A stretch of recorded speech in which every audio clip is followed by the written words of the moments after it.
Let's talk tonight about St Thomas Aquinas' fourth way demonstration for the existence of God. Now, the fourth way demonstration is the most metaphysical of all the five ways, and it's often misunderstood. So, in order to simplify it, I'd like to begin by inviting you to consider a number of thought experiments. So instead of props, we're going to use some thought experiments. Let us consider now a thought experiment where we're all sitting around a campfire. And in order to diversify the beings around the campfire, let's say that it's not only us sitting around the campfire, but we have a dog and we have a cat, so they're warming themselves as well. And we also have some rocks and some logs and some stones. Now, in this thought experiment, we've got a nice, beautiful, cackling fire, and we're all warming ourselves.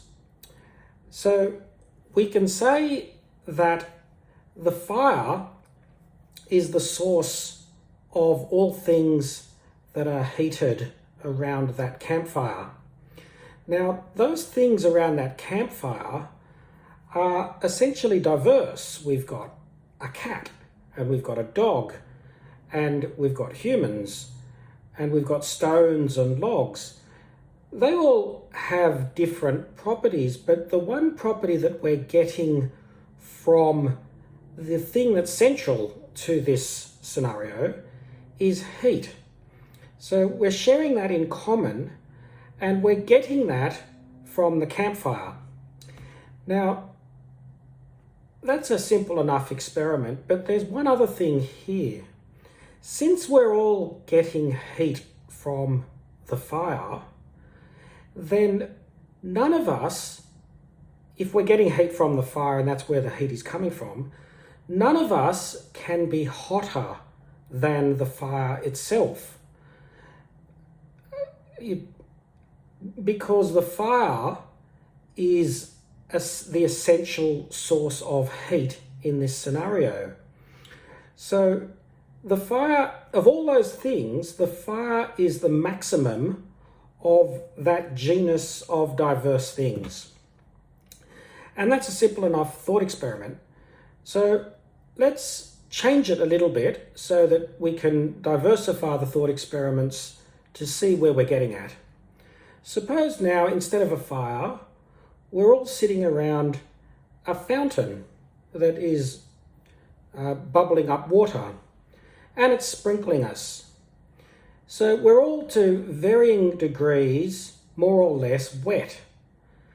But none of us could be more wet, if we're wet from the fountain, than the fountain itself, because the fountain is the maximum wetter, and that is the cause of all things that are being wet by it, because we all are diverse around the fountain, and the fountain is producing in us a quality which diverse things are sharing in common, and that is wetness, whereas the fountain is essentially the wetness. So that is another example of where the maximum of the genus is the cause of all things in that genus. So I'll give you another example. Suppose we extract a number of diverse items from a crime scene. So we could take an iPad, and we take a book, and we take some nail polish, and we take a clothes peg. So they're diverse things with diverse surfaces, but one thing that these surfaces have in common to varying degrees are fingerprints of the perpetrator. And the one that's on the iPad is quite clear. The one that's on the clothes peg, not so clear. The one that's on the nail polish bottle, pretty clear. But none of those prints would be clearer than the actual prints that they came from, which is the hand of the perpetrator, because that's the maximum of the genus, and that was the cause of the prince within that genus. So that's another example of the metaphysical concept that we're getting at here. And to complete this, I'll give another example. Suppose we look at things that are at nighttime dark, but when the sun comes up, they're illuminated by the sun. So they're more or less bright. Some things are brighter than others. So in that scenario, the sun itself would be the maximum brightness, so bright that you couldn't look at it. But everything under it is to more or less varying degrees bright with the sunlight because of the effect that entity is having on the various other members of that genus. So that's another example of the maximum of the genus is the cause of all other things in the genus. But what we're getting at is where you have diverse things that have a feature in common, then the maximum thing is the cause of those things in common in that scenario. It's a closed set scenario because fire and a fountain and fingerprints and sunlight are not the transcendentals of being. They just are examples of things that have an effect on certain beings. So the proof goes like this. When you study being as being, which is what metaphysics is the study of, being as it is being, you come across many diverse things. You can have mental being, like a unicorn. You can have the essence of a horse. You can have a particular horse. You can have a human being. You can have a clothes peg. So you can even have God. You can have various aspects of being, but you then start to say, what does all being have in common with each other? And there are certain things that we can identify as things that are common to all being, even though the beings are essentially diverse from each other. They're called the transcendentals of being, and being has it to varying degrees. Now, what are the transcendentals? Well, I'll only identify 3 because the point will then be made, and I don't want to bog this down into a lesson on metaphysics. But one transcendental of being, which is common to all being, is the oneness of being. As Aristotle says, a being guards its unity as it guards its being. And people say that if you want to win, you've got to divide and conquer. You divide the being to destroy the being. So oneness is a transcendental of being. And another transcendental of being is beauty. So you could look at a work of art and say, well, that's beautiful.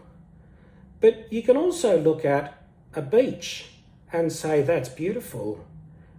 And you could listen to some music and say, that's beautiful. These things are all diverse being, but being is beautiful in itself to varying degrees. So what is beauty? In metaphysics, beauty is the triumph of the form, and things are composed, or a thing is according to its form. Bodies are conformed of matter and form, and the form is what gives it beauty. So things have beauty. Another thing that being has is its knowability. So the intellect is capable of knowing all things. And therefore, since we're capable of knowing things, then they are properly called true, because that which is known is that which is out there. The knower and the known are one. So if you know a tree, then that is a true tree. And we would call fool's gold because it doesn't accord with our understanding of actual gold. It's a different substance. But ontologically speaking, that would be true fool's gold.